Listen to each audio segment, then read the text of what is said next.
Hello बच्चों, let's read the question. Question says late a circle C touch the lines L1 4x minus 3y plus k1 is equal to 0 and L2 4x minus 3y plus k2 is equal to 0 where k1 and k2 belongs to R. If a line passing through the center of the circle C intersects L1 at minus 1 comma 2 and L2 at 3 comma minus 6, then the equation of the circle C is. Option A is x minus 1 whole square plus y minus 2 whole square is equal to 4. Option B is x plus 1 whole square plus y minus 2 whole square is equal to 4. Option C is x minus 1 whole square plus y plus 2 whole square is equal to 16. Option D is x minus 1 whole square plus y minus 2 whole square is equal to 16. First we see the key concept. देखिए, हमें circle की equation find out करनी है. Circle की equation find out करनी हो तो मुझे अगर सेंटर और रेडियस पता लग जाए तो हम इजीली इक्वेशन ऑफ सर्कल बना सकते हैं. स्टैंडर्ड इक्वेशन ऑफ सर्कल क्या होती है हमारे पास? x minus h whole square plus y minus k whole square is equal to r square. यहाँ सेंटर क्या है? सेंटर है h कोमा k और रेडियस क्या है? रेडियस हो जाएगी r. अब देखिए, हमें टू लाइंस दी गई हैं स्टेटमेंट में. एक सर्कल दिया गया है जिसकी इक्वेशन फाइंड आउट करनी है, उसे उसने हमें क्या कहा है? C. तो पहले हम डायग्राम बनाएंगे, डायग्राम से क्वेश्चन करना इजी हो जाएगा. मान लीजिए ये सर्कल है जिसकी इक्वेशन मुझे फाइंड आउट करनी है. ये एक आप प्रॉपर सर्कल बना लीजिएगा.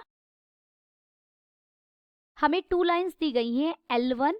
पहली लाइन अगर मैं L1 की इक्वेशन देखूं तो वो क्या है? 4x minus 3y plus k1 is equal to 0. और दूसरी लाइन की इक्वेशन क्या है? L2 हमें क्या दिया गया है? 4x minus 3y plus k2 is equal to 0. अब देखिए, ये जो दो लाइन की इक्वेशन दी गई हैं, इन दोनों लाइंस की इक्वेशन के x coefficient and y coefficient बिल्कुल सेम है. या दूसरे शब्दों में कहूं तो सिर्फ कांस्टेंट का डिफरेंस है इन दोनों लाइन की इक्वेशन में. तो डेफिनेटली ये दोनों लाइंस कैसी होंगी? पैरेलल होंगी, क्योंकि पैरेलल लाइंस के x और y कोफिशिएंट आपको सेम मिलेंगे. अगर दो पैरेलल लाइन की इक्वेशन लिखनी हो तो पहले लाइन की अगर आप लिख रहे हो ax plus by plus c1 is equal to 0, तो दूसरी लाइन की इक्वेशन क्या बनेगी? ax plus by plus c2 is equal to 0. ये दोनों लाइन क्या होंगी? पैरेलल. तो अब हमारे पास L1 और L2 बिल्कुल पैरेलल है और ये इस सर्कल को टच भी कर रही है. मान लीजिए एक लाइन मैंने ऐसे ली तो दूसरी लाइन क्या होगी? बिल्कुल ऐसे होगी. ये क्या है बीच में? सेंटर है C मान लीजिए. अब हमारी ये लाइन मैंने L1 ली, कैपिटल L1 लिख लीजिएगा, और ये लाइन हमारी कौन सी है? L2. और L1 और L2 को एक लाइन इंटरसेक्ट कर रही है जो सेंटर से पास कर रही है. सेंटर से पास करने वाली लाइन, मान लीजिए सेंटर से पास करने वाली ये लाइन ली मैंने, जो L1 लाइन को किस पॉइंट पर इंटरसेक्ट कर रही है या कट कर रही है? Minus 1 comma 2. और इसे, ये दूसरे पॉइंट को, इस पॉइंट को अगर मैं A कहूँ और ये B पॉइंट है, तो B पॉइंट क्या मिला हमें? 3 कोमा माइनस 6. ये हमें स्टेटमेंट में गिवन है. तो सीधा सी बात है, माइनस 1 कोमा 2 L1 को सेटिस्फाई करेगा और 3 कोमा माइनस 6 L2 को सेटिस्फाई करेगा. यहाँ से आप L1 में A के कोऑर्डिनेट रखेंगे और L2 में B के कोऑर्डिनेट रखेंगे तो हमें K1 और K2 की वैल्यू मिल जाएगी. देयर फ्रॉम, तो यहाँ से हमें K1 की वैल्यू कितनी मिलेगी? मैं सीधा लिख रही हूँ 10, और K2 की वैल्यू कितनी मिलेगी? माइनस 30. देयरफॉर जो L1 लाइन है वो क्या मिल गई? 4x minus 3y plus 10 is equal to 0. और जो L2 लाइन है वो क्या मिल गई? 4x minus 3y minus 30 is equal to 0. अब L1 और L2 की हमें प्रॉपर इक्वेशन मिल गई है. और L1 और L2 दोनों क्या कर रही हैं? L1 and L2 are tangent to the circle. दोनों सर्कल के लिए टेंजेंट का काम कर रही हैं और दोनों पैरेलल भी हैं. तो इनके बीच का जो डिफरेंस है वो हमारा लेंथ ऑफ डायमीटर बन जाएगा.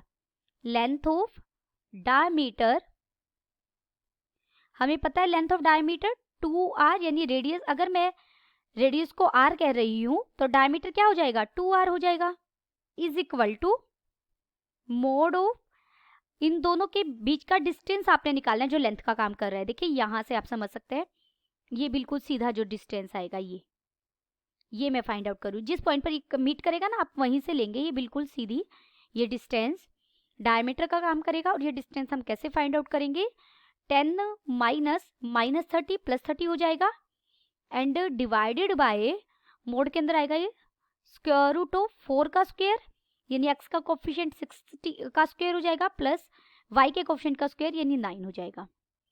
दिस इज इक्वल टू, ये 40/5 हो जाएगा, तो यहां से हमें 8 मिल जाएगा। देयरफॉर रेडियस कितनी मिल गई हमें 4, तो जो जिस सर्कल की इक्वेशन निकालनी है उसकी हमें रेडियस मिल गई है।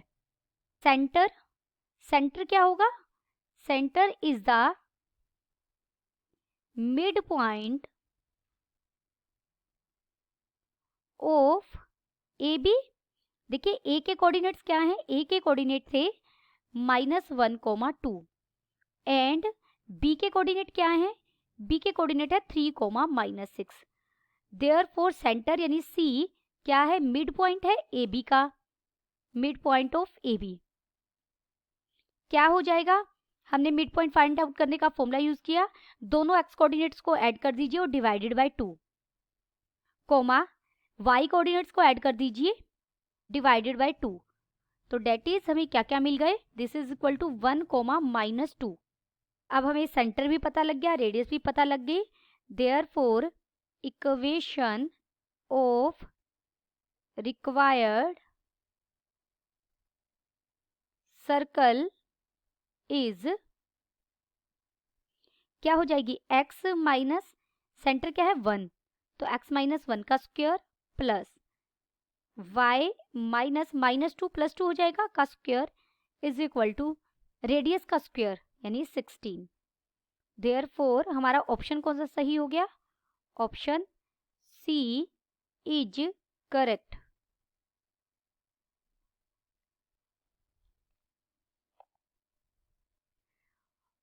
Option C is correct. Hope you understood it well. Best of luck.